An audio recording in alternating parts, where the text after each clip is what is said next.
As I reflected on the words of the prophet Amos today, my thoughts turned to the committee that's investigating the violence that occurred on January 6th in front of the Capitol of the United States.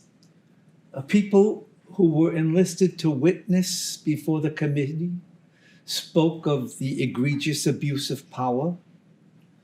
In the words of the prophet Isaiah, the heads of the weak were trampled into the dust of the earth, and the lowly forced out of the way.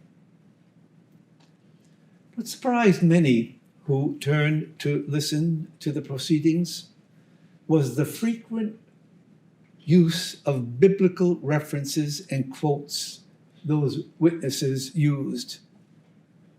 Quotes they used and shared their experience of what they saw and experienced.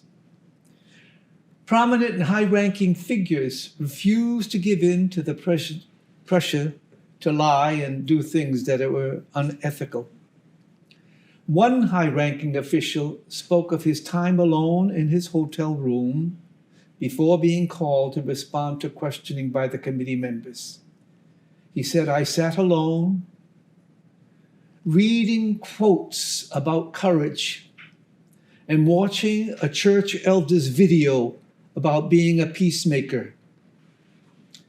He sought to bring conciliation and not conflict.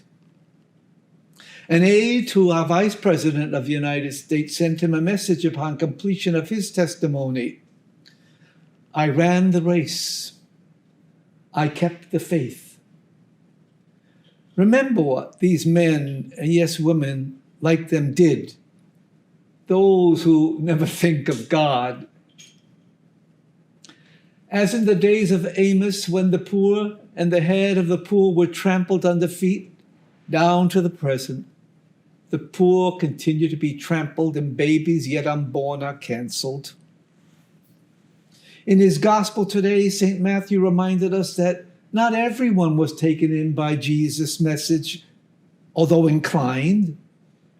They were genuinely moved, but not yet ready to take that next step. Not so for some of the public officials who may have lost their political fortunes in choosing to follow Jesus and his teachings. Yes, remember this, you who never think of God. Our God reigns, and people continue to advocate for the unbeautiful people of our time.